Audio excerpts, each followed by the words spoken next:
Hello student, this is the 6th chapter coordinate geometry.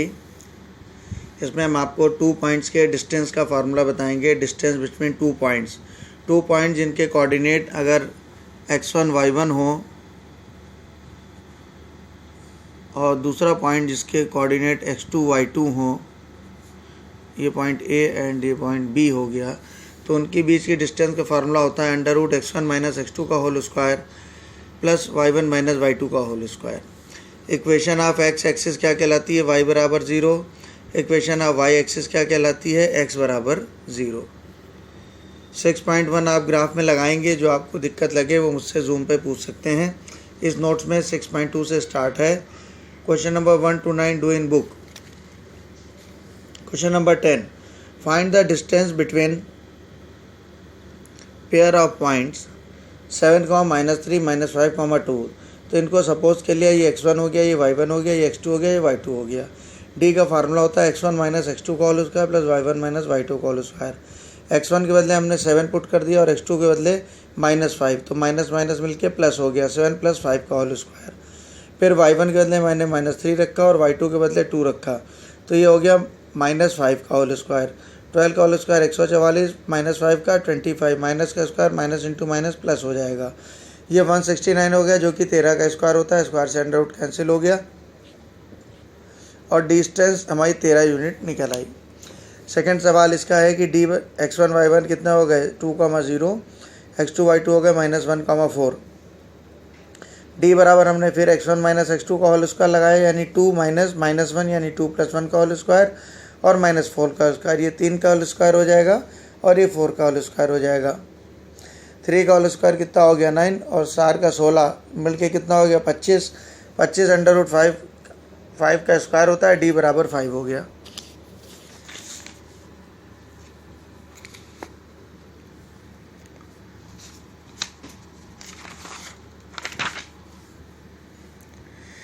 If the distance between the point 5,3 and x, -1 is 5 unit, यानी अब कि उन्होंने distance भी दे रखी है, 2 पॉइंट्स के बीच की डिस्टेंस दे रखी है, तो मुझसे x की वैल्यू निकालने को बोला है, फाइंड द डिस्टेंस। तो 2 पॉइंट्स x1 y1 हो गए, दूसरा पॉइंट x2 y2 हो गया और d बराबर 5 दे रखा है। d बराबर √x1 - x2 का whole square plus y1 - y2 का होल स्क्वायर। सबकी वैल्यू पुट कर दी। d के बदले 5 पुट कर दिया, x1 - x2 के बदले 5 - x रख दिया और ये आपका y1 - y2 बदले 3 + 1 का होल स्क्वायर रख दिया। स्क्वायरिंग बोथ द साइड, दोनों तरफ स्क्वायर किया। 5 का स्क्वायर 25 हो गया और यहाँ स्क्वायर से अंडर रूट हट गया, तो ये बचा 5 - x का होल स्क्वायर प्लस 4 का होल स्क्वायर।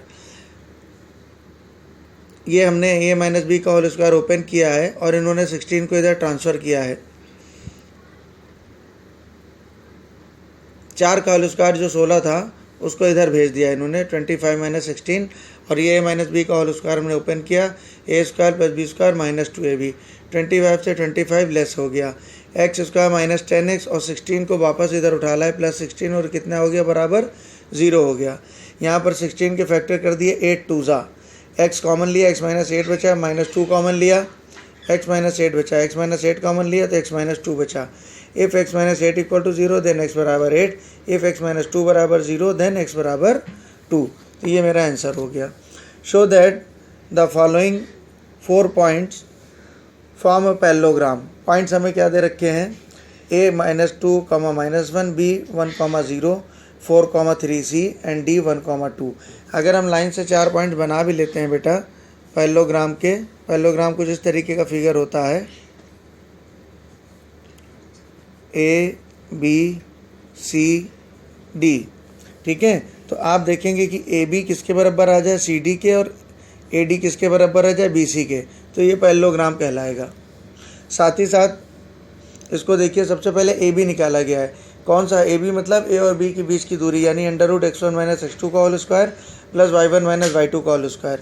ए और बी के लिए x1 y1 x2 y2 ये होगा, x1 - x2 यानी -2 - 1 का होल स्क्वायर प्लस -1 और 0 का होल स्क्वायर। ये हमने सॉल्व किया तो ये कितना सॉल्व होकर के आ गया? √10 आ गया। फिर हमने बी सी निकाला, √x1 - x2 का whole square plus y1 - y2 का होल स्क्वायर। बी सी के लिए x1 y1 ये होगा और x2 y2 ये हो गए। सेम वही वैल्यू को प्लेस करके हमने सॉल्व किया तो ये √18 निकल आया। फिर हमने सी डी सॉल्व किया, सी डी सी के x1 y1 ये हो गए, डी के x2 y2 ये हो गए। देखिए सी डी में जब हमने 4 - 1 इसको सॉल्व किया तो ये √10 आ गया, यानी ए बी किसके बराबर आ गया, सी डी के बराबर आ गया। और डी ए जब हमने निकाला डी और ए, तो डी के कोऑर्डिनेट होगा x1 y1 और ए के कोऑर्डिनेट होगा x2 y2। जिन पॉइंटों को लेते हैं उन्हीं के कोऑर्डिनेट लेते हैं और इनको सॉल्व किया तो देखिए √18 आ गया। आखिरी में लिखा ए बी बराबर सी डी, जो कि मैंने पहले बताया था, and B C equal to D A. तो ये दोनों क्या हो जाएंगे, चारों पॉइंट्स पैरेललोग्राम हो जाएंगे, क्योंकि इसमें सामने हमने एक भुजा बराबर आ गई हैं। इस सवाल में प्रूव करना था कि prove that the P is the centre of circle. आप क्वेश्चन पढ़ेंगे on which circumference the point 1, 2 and 2, 1 and 2, 3 lies. यानी P क्या है, उस सर्किल का सेंटर है जिसके ऊपर 1, 2, 2, 1 और 2, 3 लाइज हैं। देखिए ये अगर ये P सेंटर है और P के कोऑर्डिनेट कितने दे रखे हैं, 2, 2 दे रखे हैं। अगर P सेंटर होगा तो ये सब क्या होंगी, ये रेडियस होती हैं सेंटर से सर्किल को मिलाने वाली रेखाएं, और एक सर्किल की सारी रेखाएं, सारी रेडियस आपस में बराबर होती हैं। अगर सेंटर होगा तो ये सारी डिस्टेंस बराबर आ जाएंगी, PD, PB और PC। और अगर सेंटर नहीं होगा तो PC कुछ होगी, PB कुछ होगी और PD कुछ होगी। तो सबसे पहले हमने क्या निकाल लिया, PA के लिए कोऑर्डिनेट आपके कौन कौन से हो जाएंगे, 2, 2 और 1, 2। इसको हमने x1 - x2 plus y1 - y2 का होल स्क्वायर करके सॉल्व किया। 2 - 1 का होल स्क्वायर, 2 - 2 का होल स्क्वायर, 1 का स्क्वायर 1, 0 का 0, √1 की वैल्यू 1 ही होती है। फिर PB निकाला, PB के लिए 2, 2 और 2, 1। PB हमने सॉल्व किया, 2 - 2 का होल स्क्वायर, 2 - 1 का होल स्क्वायर, 0 + 1 का होल स्क्वायर, ये भी सॉल्व होकर 1 आ गया। फिर हमने PC निकाला, P के कोऑर्डिनेट कितने हैं, 2, 2 और C के कितने हैं, 2, 3। इसको जब हमने सॉल्व किया तो ये आपका √2, 2 -2 का होल स्क्वायर, 2 - 3 का होल स्क्वायर, यानी ये भी सॉल्व होकर के 1 आ गया। अर्थात P से सारी दुनिया PA, PB, BC बराबर हो गई। सो P is the centre of the circle. Okay, bye children. Good morning children. Chapter number 6, question number 20, page number 95। I start the question. If XY is a point on the circumference of the circle whose center is 3, -2 and radius is 3, prove that the x square plus y square बराबर 6x - 4y - 4। यानी क्या इन्होंने कह रखा है कि XY क्या है, सेंटर है और इसके ऊपर कोई पॉइंट है 3, -2 और इनकी रेडियस क्या होती है, सेंटर से सर्किल तक की डिस्टेंस, जो कि क्या हो गई, दो पॉइंट के बीच की डिस्टेंस वाला फार्मूला लगेगा। यहाँ पर x1 बराबर क्या हो जाएगा आपका x, y1 बराबर y, d बराबर 3, x2 बराबर 3 एंड y2 बराबर -2। तो यहाँ पर हमने OA बराबर खोल दिया, x1 - x2 का whole square plus y1 - y2 का होल स्क्वायर। OA के बदले 3 रख दिया, x - 3 का होल स्क्वायर प्लस y + 2 का whole square, squaring both side. 3 का स्क्वायर कितना हो गया, 9 हो गया, इधर स्क्वायर से अंडर रूट कैंसिल हो गया। x - 3 का होल स्क्वायर यानी a - b का whole square, a square plus b square -2ab, और y + 2 का whole square, a square plus b square plus 2ab। 9 से 9 इधर कैंसिल हो गया, x square plus y square one side कर लिया बराबर 6x - 4y - 4। यही हमको प्रूफ करना था। Page number 96। ये फार्मूले हैं इंटरनली डिवीज़न के। अगर कोई दो पॉइंट होते हैं x1 y1 और x2 y2 जिसको m और n रेशियो में इंटरनली डिवाइड किया जा रहा है, तो डिवाइड करने वाले पॉइंट x के कोऑर्डिनेट होते हैं mx2 + nx1 अपॉन m+1 और y के कोऑर्डिनेट होते हैं my2 + ny1 अपॉन m+n। जब एक्सटर्नली यानी बाहरी विभाजन किया जाता है तो विभाजित करने वाले पॉइंट जो होते हैं तो वो कैपिटल X कैपिटल Y होते हैं। कैपिटल X बराबर होता है mx2 - nx1 upon m-1, capital Y बराबर होता है my2 - ny1 upon m-n। Mid point का कोऑर्डिनेट होता है कैपिटल X बराबर x1 + x2 upon 2, capital Y बराबर y1 + y2 अपॉन 2। इसमें जो 1 से लेके 11 तक के सवाल होंगे कि इंटरनली डिवीज़न एक्सटर्नली डिवीज़न, वो आप एग्जाम्पल देख के भी लगा सकते हैं। यहाँ पर 12 नंबर क्वेश्चन से सॉल्व किया गया है। ए पॉइंट दे रखा है 8,9, B - 7,4, इसको 2/3 में इंटरनली डिवाइड किया गया है। यहाँ पर सब तरफ कैपिटल X होगा। कैपिटल X बराबर mx2 + nx1 upon m+1, capital Y बराबर my2 + ny1 अपॉन m+1। अब mn कितना दे रखा है, 2:3 दे रखा है। x1 y1 8,9 है, -7,4 x2 y2 है। mx2 यानी 2 × -7 प्लस nx1, यानी 3 into 8 upon M plus N, 2 + 3। ऐसे यहाँ पर m/2 + n/1 अपॉन m + 1 की वैल्यू रखी, ऊपर -14 + 24 यानी 10/5 बराबर 2 आ गया, और इधर आपका 35/5 बराबर 7 हो गया। तो 2,7 इसके पॉइंट निकल आए। ऐसे ही आपको एग्जाम्पल ये बताया गया है, ये एक्सटर्नली डिवीज़न का, ये x1 y1 है, ये x2 y2 है, 3 4 -6 2, और m/n है 3,2। एक्सटर्नली जब डिवाइड किया गया तो वहाँ प्लस के बदले माइनस हो जाएगा, mx2 - nx1 upon m - n, और my2 - ny1 upon m - n हो जाएगा। जब इनकी वैल्यूज़ हमने पुट करनी, 3 × -6 -2 × 3 अपॉन 3 - 2, क्योंकि नीचे m - n रहता है। ऐसे ही 3 × 2 -2 × 4, ये x1 y1 x2 y2 आपको पहले दिया जा चुका है, उनकी वैल्यू पुट करनी है। ये -18 - 6 अपॉन 1 से मतलब नहीं, -24 हो गया। 6 - 8 ये कितना हो गया, -2 हो गया। m - 1 अपॉन 1 था, उससे कोई मतलब नहीं हुआ। Question number 14, in what ratio does the x axis cut the line segment joining 5,8 and 7,-3। अब चूंकि in what ratio does the x axis cut the line, चूंकि x एक्सिस को लाइन कट कर रही है, इसलिए y की वैल्यू क्या होगी, 0 होगी। ठीक है, तो x1 y1 मुझे ये पता हो गए 5 और 8, x2 y2 कितने हो गए 7 और -3। मैं पेन से लिख भी दे रहा हूँ, ये आपके हो गए x1 y1 x2 y2। और चूंकि x एक्सिस को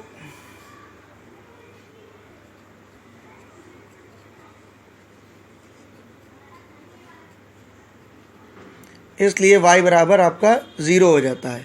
तो यहाँ पर हमने इंटरनली का फार्मूला लगाया और m n रेशियो मान लिया, m n को क्रॉस मल्टीप्लाई करेंगे वो 0 हो जाएगा, -3m बराबर 8n हो जाएगा। 3m को इधर ट्रांसफ़र किया, प्लस का हो गया, m/n नीचे कर लिया, 8/3। ये किस रेशियो में डिवाइड कर रहा है, 8/3 रेशियो में कर रहा है। Question number 4, what ever the question, find the centroid of the triangle whose vertices are 4,6 2, -2 and 0,2। तो ये आपका x1 y1 दे रखा है, ये x2 y2 दे रखा है, और ये x3 y3 दे रखा हुआ है। जो सेंट्रॉइड ऑफ ट्रायंगल का फार्मूला होता है वो होता है कैपिटल X बराबर x1 + x2 + x3/3। ये फार्मूला आप याद करिएगा। कैपिटल Y बराबर होता है y1 + y2 + y3/3। तो तीनों को जोड़ के 3 से डिवाइड कर दिया है, 2,2 इसके आंसर निकल आए।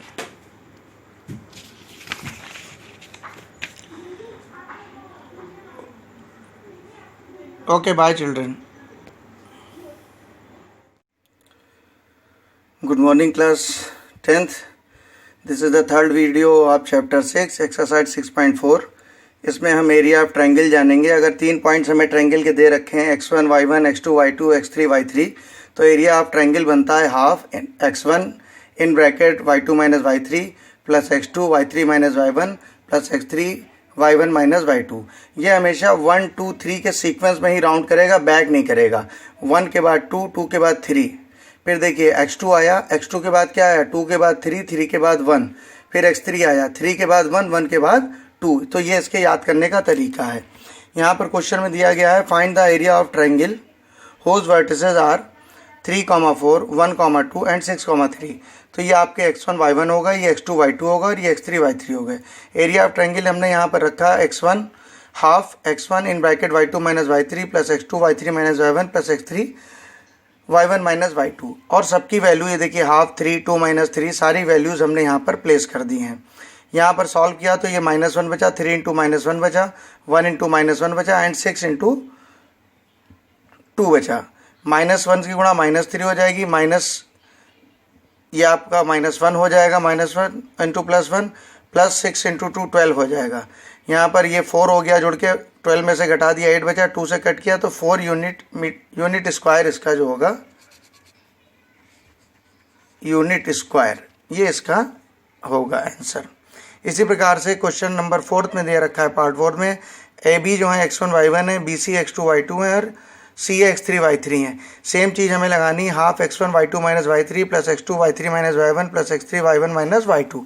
और ये लगाने के बाद हमने सारी वैल्यूज़ को प्लेस कर दिया। A C minus A, B A minus B and C B minus C. Then हमने अंदर A से मल्टीप्लाई किया, AC minus A square, BA minus B square, CB minus C square. AC plus AB plus BC मैंने साथ में ले लिया, minus A square minus B square minus C square हमने ऐसे ही रखा रहने दिया। ये गिनती में नहीं था इसलिए सॉल्व नहीं हो पाएगा, इसका आंसर यही होगा।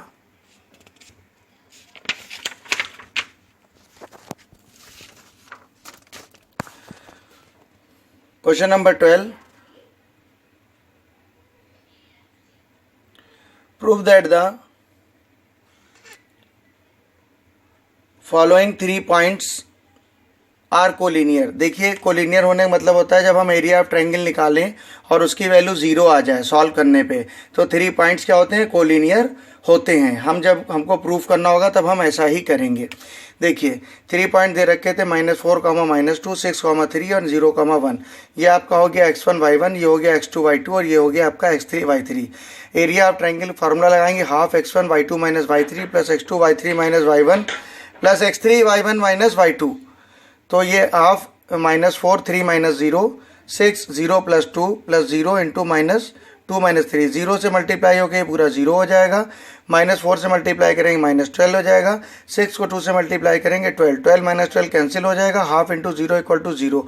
अब ये 0 आ गया, इट्स प्रूफ कि दैट 3 पॉइंट्स आर कोलिनियर। जब हमें प्रूफ करना होगा तो हम ऐसा रखेंगे। Question number 13, for what value of the following 3 for what value of the x, यानी x की वैल्यू निकालनी है। आपकी इन्होंने खुद कह दिया है कि ये पॉइंट्स कोलिनियर हैं। कोलिनियर जब होंगे तो एरिया ऑफ ट्रायंगल हम बराबर 0 ले करके चलेंगे और जब हमें प्रूफ करना होगा तो लास्ट में 0 आएगा। पॉइंट्स आपके दे रखे 1, -1 and 2, 1, x, 5, x1 y1, x2 y2, x3 y3। Area of triangle equal to half x1 वाला फार्मूला हमने लगाया और उसमें वैल्यू को पुट किया है और एरिया ऑफ ट्रायंगल हमने 0 रख दिया क्योंकि इसमें सवाल में खुद दिया था कि पॉइंट कोलिनियर हैं, राइट। फिर हमने इसको सॉल्व किया और x की वैल्यू आपकी 4 निकल आई। Next question, if the 3 points x, y, -5, 7 and -4, 5 are collinear then proof 2x + y + 3 = 0। बहुत ईजी सवाल है। वैसे ही आपको x1 y1 आपके xy हो गए, x2 y2 -5, 7 हो गए, x3 y3 -5, 4, 5 हो गए। फिर मैंने एरिया ऑफ ट्रायंगल का फार्मूला लगाया, half x1 y2 y3, x2 y3 y1, x3 y1 y2। और एरिया ऑफ ट्रायंगल हम कितना रखेंगे, 0 रखेंगे। फिर मैंने इनको सॉल्व किया। सॉल्व करने के बाद आपका जो रिक्वायरमेंट था 2x + y = 3 = 0 वो प्रूफ होकर के आ गया। इसका मतलब ये हुआ कि इस सवाल में अगर एरिया ऑफ ट्रायंगल आपको बोल दे कि 3 पॉइंट्स कोलिनियर है तो एरिया ऑफ ट्रायंगल आपको 0 खुद ब खुद रखना पड़ेगा। Question number 17, if the 3 points 9, 0, 0, b and x, y are collinear, फिर वही कह रहा है कि कोलिनियर है, then prove that x/a + y/b = 1। फिर मैंने x1 y1, x2 y2, x3 y3 की वैल्यू को अपने फार्मूले half x1 y2 y3 + x2 y3 y1 + x3 y1 y2 में प्रूफ किया, पुट किया। फिर उसके बाद मैंने इसको सॉल्व किया, सारी वैल्यूज इसमें रख दी, 0 से मल्टीप्लाई होकर ये 0 हो जाएगा और आपका फार्मूला जो बना वो कितना बना, AB सॉल्व करके जो आया मीन्स AB - AY - BX = 0। तो AB को वन साइड हमने किया और AY और BX को उठा के दूसरी तरफ लाए। अब हमें चूंकि राइट हैंड में 1 चाहिए था इसलिए हमने AB से डिवाइड कर दिया। तो आपका क्या हो गया, यहाँ से BX/AB, AY/AB, AB/AB कट के 1 हो गया, यहाँ से A कैंसिल हो गया, Y/B हो गया, BB कैंसिल हो गया, X/A हो गया। तो this is the proof x/a + y/b = 1। ये आपका चैप्टर यहीं पे ख़त्म होता है। Okay, bye children.